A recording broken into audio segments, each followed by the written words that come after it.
Faso, chef de l'État, sa visite était souhaitée et attendue par les partenaires russes, à commencer par le premier citoyen russe, le président Vladimir Poutine. Au-delà du témoignage d'amitié manifesté à travers cette présence, l'occasion a été saisie par son Excellence le président du Faso pour examiner ensemble avec la partie russe un certain nombre de dossiers de coopération. Donc je dirais qu'en termes de bilan, nous repartons très satisfaits dans la mesure où ce séjour a permis de donner une autre dimension à notre coopération. Vous savez que l'étape de Saint-Pétersbourg avait voulu que nous puissions travailler à faire de l'amitié entre la Russie et le Burkina Faso, à hisser cela à un niveau stratégique. Maintenant, je crois que c'est chose faite. Il y a de nouveaux jalons qui ont été identifiés par les plus hautes autorités des deux pays sur lesquels nous allons travailler.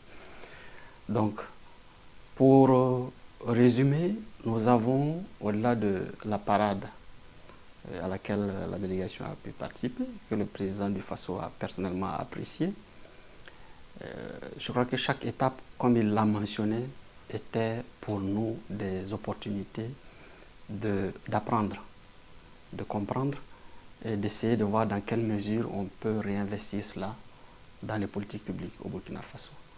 Nous avons eu une audience avec le président du Venezuela, le président Maduro.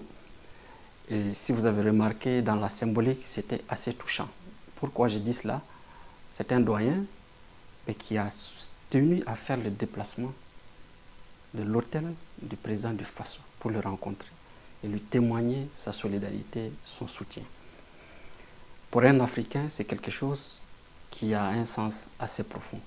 Qu'un doyen se déplace lui-même, il était demandeur de cette audience, il est venu et ensemble, ils ont décidé de faire en sorte que les deux pays se rapprochent davantage à travers l'ouverture mutuelle donc, de représentation diplomatique, à travers le renforcement de la communication entre nos deux pays.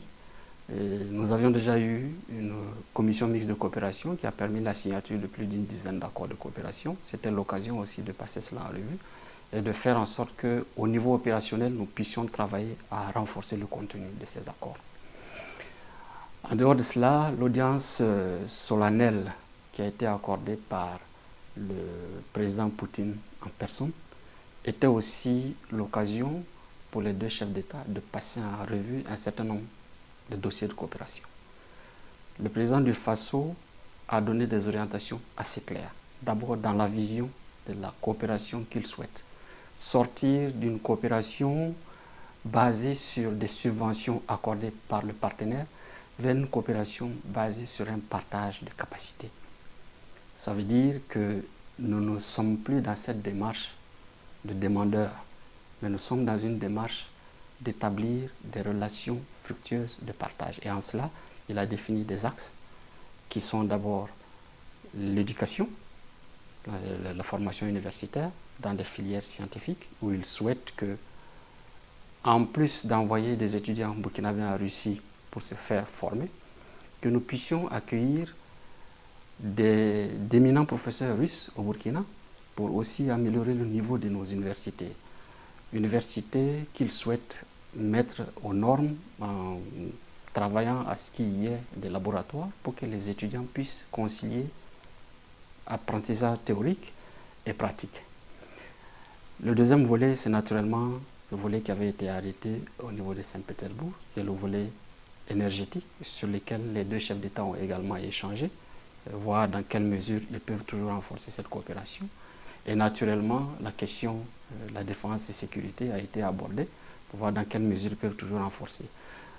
De manière globale, je pense qu'ils ont pu passer en revue l'ensemble des domaines stratégiques de coopération, évaluer le niveau qui est, à leur avis, assez satisfaisant, mais toujours en deçà du potentiel qui reste à valoriser.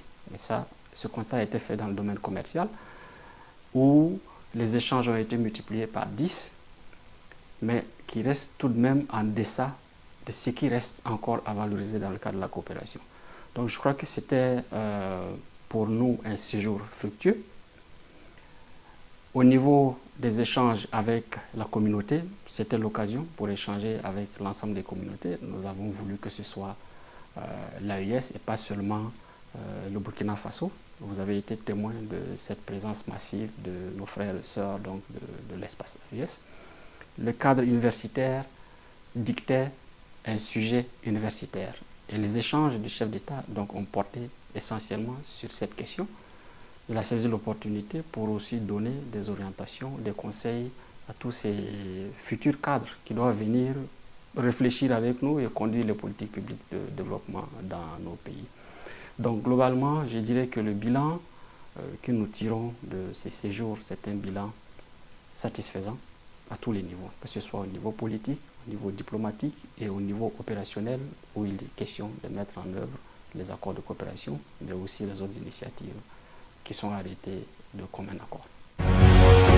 Faso 7, une autre facette de l'information au Burkina Faso.